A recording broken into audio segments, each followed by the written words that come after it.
ఎవరు నన్ను చేయి విడచిన యేసు చేయి విడవడు. ఎవరు నన్ను చేయి విడచిన యేసు చేయి విడువడు. చేయి విడువడు, చేయి విడువడు, చేయి విడువడు. వాక్యంలోకి వెళ్దాం ప్రియులారా. నేటి దినాన మనం నేర్చుకునే అంశము, మనం పరిపూర్ణులుగా ఏ విధంగా చేయబడ్డాము. మనం నేర్చుకునేటటువంటి అంశము, మనము పరిపూర్ణులుగా ఏ విధంగా చేయబడ్డాము అనే అంశం ద్వారా మనం కొన్ని విషయాలను మనం జ్ఞాపకం చేసుకుందాం ప్రియులారా. కొలస్సీలకు రాసిన పత్రిక 2వ అధ్యాయము 9వ వచనము మరియు 10వ వచనాన్ని మనం ఆలోచన చేద్దాం. 9-10. ఏలయనగా దేవత్వము యొక్క సర్వపరిపూర్ణత శరీరముగా క్రీస్తునందు నివసించుచున్నది, మరియు ఆయన యందు మీరును సంపూర్ణులై ఉన్నారు. ఆయన సమస్త ప్రధానులకును అధికారులకును శిరసై ఉన్నాడు. సమస్తానికి క్రీస్తు శిరసై ఉన్నాడు. మనము నేటి దినాన మనం నేర్చుకోబోయేటటువంటి అంశాన్ని మనం చూశాము. మనం పరిపూర్ణులుగా ఏ విధంగా చేయబడ్డాము అని అంటే, క్రీస్తులో మనం పరిపూర్ణులుగా చేయబడ్డాము. క్రీస్తులో మనం పరిపూర్ణులుగా చేయబడ్డాము. ఎందుకంటే ఏలయనగా దేవత్వము యొక్క సర్వ పరిపూర్ణత శరీరంగా క్రీస్తునందు నివసించుచున్నది, మరియు ఆయన యందు మీరును సంపూర్ణులై ఉన్నారు. ఆయన సమస్త ప్రధానులకును అధికారులకును శిరసై ఉన్నాడు. అన్నిటికీ ఆయన శిరసై ఉన్నాడు. అన్నిటికీ ఆయన ఆధారమై ఉన్నాడు. అన్నిటికీ ఆయన ద్వారానే మార్గమై ఉంటూ ఉన్నది. కాబట్టి నా ప్రియమైనటువంటి వాక్యం వింటున్నటువంటి సహోదరి సహోదరులారా, దేవుని వాక్యాన్ని ఇంకా చాలా విషయాలను మనము ఆలోచన చేద్దాము. 2వ అధ్యాయము ఎఫెసీ 2వ అధ్యాయము ఎఫెసీ 2:10 వచనాన్ని మనం చూద్దాం ప్రియులారా. 2వ అధ్యాయం 10, ఎఫెసీ 2:10. మరియు వాటి యందు మనం నడుచుకొనవలెనని దేవుడు ముందుగా సిద్ధపరిచిన సత్క్రియలు చేయుటకై మనము క్రీస్తు యేసునందు సృష్టింపబడిన వారమై ఆయన చేసిన పని అయి ఉన్నాము. పరిపూర్ణులుగా మనం పిలువబడుతూ ఉంటున్నాము. క్రీస్తులో మనం పరిపూర్ణులుగా పిలువబడుతున్నాం. మనకు ప్రశ్న ఉండొచ్చు, మనం పరిపూర్ణులుగా ఏ విధంగా చేయబడ్డామనేటటువంటి ప్రశ్న కొంతమందిలో ఉండొచ్చు. కానీ క్రీస్తులో మనం పరిపూర్ణులమై ఉంటున్నామనేటటువంటిది జ్ఞాపకం ఉంచుకోవాలి ప్రియమైనటువంటి సహోదరి సహోదరుడా. దేవుని వాక్యము తెలియజేస్తుంది, మరియు వాటి యందు మనం నడుచుకొనవలెనని దేవుడు ముందుగా సిద్ధపరిచిన సత్క్రియలు చేయుటకై మనం క్రీస్తు యేసునందు సృష్టింపబడిన వారమై ఆయన చేసిన పని అయి ఉన్నాము.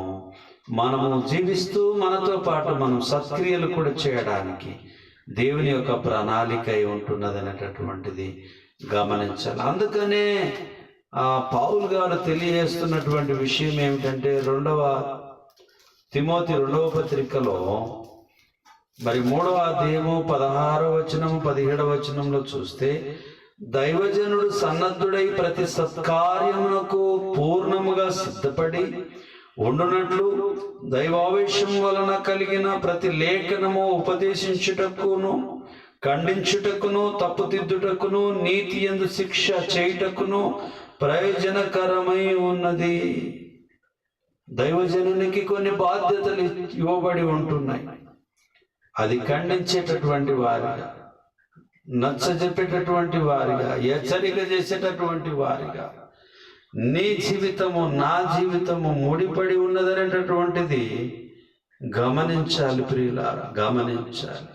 దేవుని వాక్యంలో ఉన్నటువంటి గొప్పతనాన్ని మనం ఆస్వాదించాలి, అన్వేషించాలి, నిరీక్షించుకోవాలి, పరీక్షించుకోవాలి. మేలైన దాన్ని మనం చేపట్టుకొని ముందుకు వెళ్ళాలి. మరి యేసుక్రీస్తు ప్రభువునందు ఉన్నటువంటి సంపూర్తి పరిపూర్ణత గురించి మనం నేర్చుకుంటున్నాం ప్రియులారా. యోహాను గురించి చెప్పబడినటువంటి మాట, యోహాను సువార్త 1వ అధ్యాయము 6వ వచనంలో ఒక మాట రాయబడి ఉన్నది. చూద్దాం ప్రియులారా. యోహాను సువార్త 1:6. దేవుని యొద్ద నుండి పంపబడిన ఒక మనుషుడు ఉండెను, అతని పేరు యోహాను. అతని మూలంగా అందరూ విశ్వసించినట్లు అతడు ఆ వెలుగును గూర్చి సాక్ష్యం ఇచ్చుటకు సాక్షిగా వచ్చాడు. అతడు ఆ వెలుగై ఉండలేదు గాని ఆ వెలుగును గూర్చి సాక్ష్యం ఇచ్చుటకు అతడు వచ్చెను. నిజమైన వెలుగు ఉండెను, అది లోకములోనికి వచ్చుచు ప్రతి మనిషిని వెలిగించుచున్నది. ఆయన లోకంలో ఉండెను, లోకం ఆయన మూలంగా కలిగెను గాని లోకం ఆయనను తెలుసుకొనలేదు. చూడండి ప్రియమైనటువంటి వారులారా, అందుకనే 12వ వచనం చూస్తే, తను ఎందరు అంగీకరించిన వారికి అందరికీ అనగా తన నామమునందు విశ్వాసం ఉంచిన వారికి దేవుని పిల్లలగుటకు ఆయన అధికారము అనుగ్రహించను. 11, ఆయన తన స్వకీయుల యొద్దకు వచ్చాను, ఆయన స్వకీయులు ఆయనను అంగీకరింపలేదు. క్రీస్తుని గురించి రాయబడినటువంటి మాటలు, యోహాను గారిని పంపబడినటువంటి విషయం వెలుగును గురించి ప్రకటించడానికి. ఆ వెలుగు ఆయన కాలేదు గాని వెలుగు క్రీస్తై ఉంటూ ఉన్నాడు. ఆ వెలుగును గురించి ప్రకటించడానికి యోహాను గారు పంపబడి ఉన్నారనేటటువంటిది గమనించాలి. తమ స్వకీయుల యుద్ధకు వచ్చినప్పుడు వారు అంగీకరించలేదని చెప్పి రాయబడినటువంటి మాటల్ని మనం గ్రహించాలి.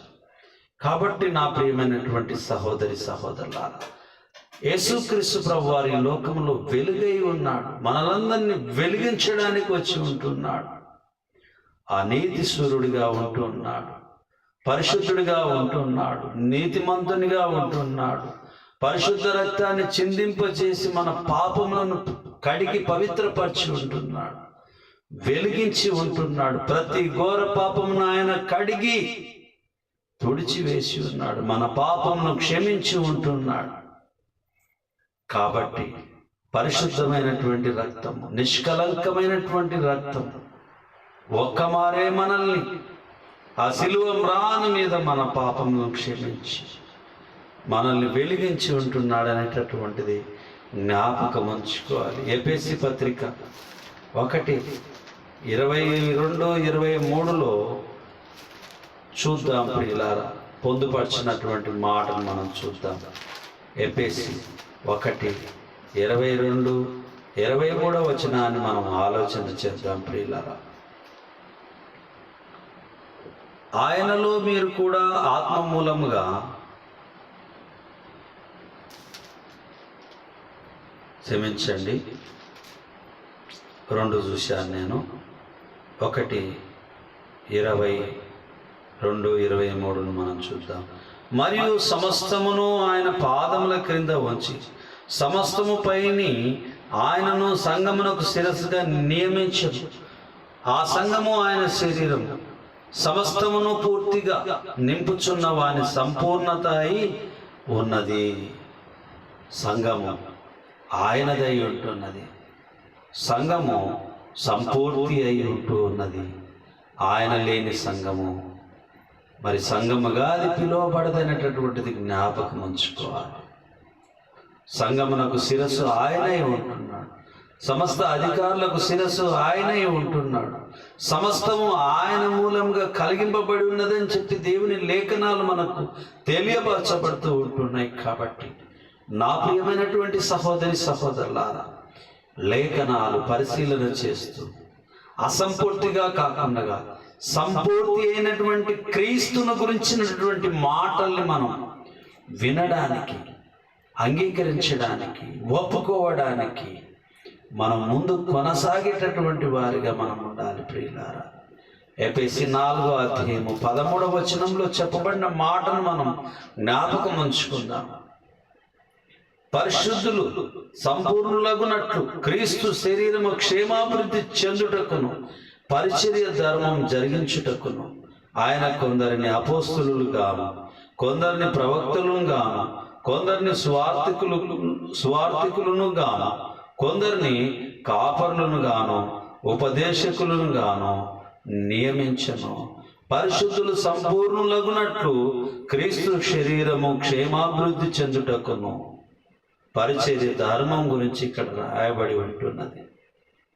సంఘము క్షేమాభివృద్ధి కలగాలి అని అంటే సంఘమునకు శిరస్సు క్రీస్తై ఉండాలి అనేటటువంటిది అనేక పర్యాయములు లేఖనాలు ఆది కాండం నుంచి ప్రకటన గ్రంథం వరకు క్రీస్తును గురించినటువంటి మాటలను అనేక సందర్భాలు మనకు తెలియపరచబడుతూ ఉంటున్నాయి అనేటటువంటిది జ్ఞాపకం ఉంచుకోవాలి.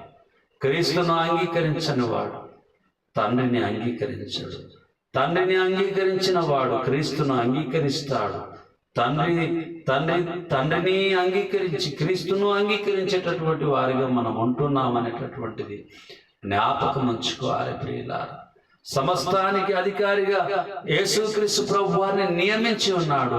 ఆయన పాదముల కింద అన్నిటినీ ఉంచి ఉంటున్నాడు. అధికారులను అందరినీ, మనందరినీ ఆయన పాదముల కింద ఉంచి ఉంటున్నాడు. అధికారులను అందరినీ కూడా తన పాదముల కింద ఉంచి ఉంటున్నాడు. కాబట్టి మనం ఆయన లేకుండా ఏమీ కలగలేదనేటటువంటిది జ్ఞాపకం ఉంచుకోవాలి ప్రియులారా. క్రీస్తు సంఘము శరీరము క్షేమాభివృద్ధి కలుగుటకు పరిచర్య ధర్మం నిర్వర్తించడానికి మనలను ఆయనలో అమర్చుకున్నాడనేటటువంటిది మనం గమనించాలి. అమర్చుకోకుండా ఉంటే చాలా కష్టంగా ఉండేది మన జీవితాలు ప్రియులారా. కాబట్టి ఆయనలో మనల్ని అమర్చుకున్నాడు, ప్రేమించాడు, క్షమించాడు. ఎంత గొప్ప త్యాగము ఆయనలో, క్రీస్తులో. క్రీస్తు లేకుండా సంపూర్తి ఏది కాదు ఈ భూమి మీద అనేటటువంటిది జ్ఞాపకం ఉంచుకోవాలి ప్రియులారా. క్రీస్తు యొక్క సంపూర్తి నిండుకొని ఉన్నదనేటటువంటిది జ్ఞాపకం ఉంచుకోవాలి. కొలస్సీ పత్రిక 1:18 సంఘము అను శరీరమునకు ఆయనే శిరస్సు, ఆయనకు అన్నిటిలో ప్రాముఖ్యము కలుగు నిమిత్తము ఆయన ఆది అయి ఉండి మృతులలో నుండి లేచుటలో ఆది సంభూతుడాయను. మృతులలో నుండి లేచుటకు ఆయన ఆది సంభూతుడాయను. కాబట్టి నా ప్రియమైనటువంటి సహోదరి సహోదరులారా, క్రీస్తు పరిపూర్ణుడై ఉంటున్నాడనేటటువంటిది జ్ఞాపకం ఉంచుకోవాలి. శ్రద్ధగా వాక్యం విన్న మీ అందరికీ ప్రభు నామమున వందనములు. చిన్న ప్రార్థన చేసుకుందాం. మహోన్నతుడా, మహాగణుడా, పరిశుద్ధుడా మీ పరిశుద్ధమైన నామాన్ని బట్టి వందనములు చెల్లించుకుంటున్నాం నాయన. ఇదిగో తండ్రి, ఈ రాత్రి కాలమందు కొన్ని మాటలు శ్రద్ధతో నాయన మేము చదువుకొని, ఆలకించి, బోధించుకొని, బుద్ధి చెప్పుకొని, ఖండించుకొని ముందుకు కొనసాగేటటువంటి వాక్యాన్ని మాకు ఇచ్చినందుకు వందనములు చెల్లించుకుంటున్నాం.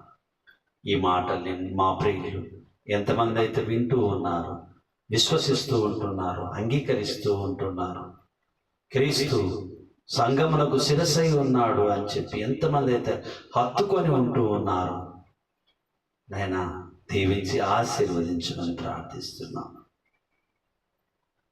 వారు ఏ అక్కర్లో ఉన్నారో, ఏ అవసరతలో ఉన్నారో అన్నిటినీ మీరే తీర్చగలిగినటువంటి వారై ఉంటున్నారు. అన్ని సమస్యలు మీ పాదాల ముందు ఉంచి ఉంటున్నాం. దయతో కనికరించి ప్రతి అవసరతను మీరు తీర్చడానికి సిద్ధంగా ఉన్నారని నిశ్చయముతో నమ్ముతూ ముందుకు కొనసాగుతూ ఉంటున్నాం. జడ్చర్లలో చర్చి బిల్డింగ్ నిర్మాణం అవుతూ ఉంటున్నది నాయన. దయతో కనికరించండి, కృప చూపించండి, సహాయం చేయండి. దానికి కావలసినటువంటి పనిముట్లు, అవసరతలు, అక్కరలు దయతో కనికరించి, దీవించి, ఆశీర్వదించి మీరు తోడుగా ఉండి కట్టించమని ప్రార్థిస్తున్నాం నాయన. కట్టడానికి మీ దాసుడిని దీన్ దయాళయ్య గారిని మీరు వాడుకుంటున్నటువంటి విధానం బట్టి మీకు వందనములు చెల్లించుకుంటున్నాం నాయన. మీ దాసుని బలపరచండి. నన్ను బలపరచు అని అందే నేను సమస్తము చేయగలను అని చెప్పి సెలవిచ్చి ఉంటున్నాను. మీ దాసుని బలపరచండి నాయన. బలపరిచి ఆ యొక్క క్రీస్తు సంఘ మందిరాన్ని పరిపూర్ణం కావడానికి కావలసిన ప్రతిదీ నాయన మీరు సహాయం చేయమని ప్రార్థిస్తున్నాం. సంఘముగా గుప్పిలి ఇప్పి అనేకులనైనా గుప్పిలి ఇప్పి క్రీస్తు సంఘము శిరస్సు, క్రీస్తు సంఘమునకు శిరస్సై ఉన్నాడని చెప్పి క్రీస్తును హత్తుకొని ఉన్నటువంటి ప్రతి ఒక్కరు నాయన సహాయం చేయలాగన మంచి మనస్సును, మంచి ప్రేమను మీరు దయచేయమని ప్రార్థిస్తున్నాం. అలాగొన్ని మా సహోదరినైనా గర్భవతిగా ఉంటూ ఉండగా దీవించి ఆశీర్వదించండి నాయన. ఆమె ప్రసవ దినాలకు నిండుకొని దినదినానికి నిండుకొని ముందుకు కొనసాగుతూ ఉంటుండగా సుఖమైనటువంటి ప్రసవాన్ని దయచేయండి నాయన. తల్లి బిడ్డలకు సుఖమైనటువంటి ప్రసవాన్ని మీరు దయచేసి ఆ కుటుంబంలో మీ ఆనందాన్ని వెదజల్లుమని ప్రార్థిస్తూ ఉంటున్నాం నాయన. అలాగనే అమెరికాలో పెళ్లి కానై ఉంటున్నటువంటి మా ప్రియుడు ఆగస్టు 17వ తారీఖు రోజు వివాహం జరగనై ఉంటుండగా దయతో కనికరించండి. రాకపోకల్లో తోడుగా ఉండండి. వివాహమునైనా ఘనంగా జరిపించి మీరు మహిమ పొందండి. నూతనంగా జతపరచబోయేటటువంటి నవదంపతులను 20 కుటుంబాలు మీరు ఆశీర్వదించి ప్రేమ, సంతోషము, దయాలుత్వము, మంచితనము, సాత్వికము, ఆశయ నిగ్రహము ఇటు వాటికి విరోధమైన నియమం ఏది లేదని చెప్పి మీరు తెలియజేసినట్టుగా నాయన 20 కుటుంబాలకు ఆత్మఫలాన్ని మీరు దయచేసినందుకు మీకు వందనం చెల్లిస్తున్నాం.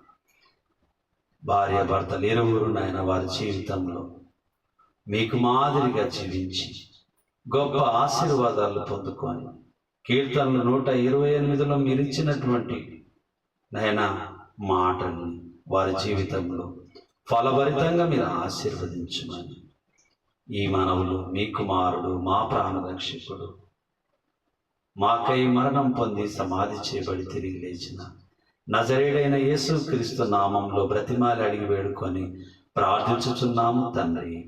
ఆమేన్, ఆమేన్, ఆమేన్. ప్రభు నామమున మీకు అందరికీ వందనాలు.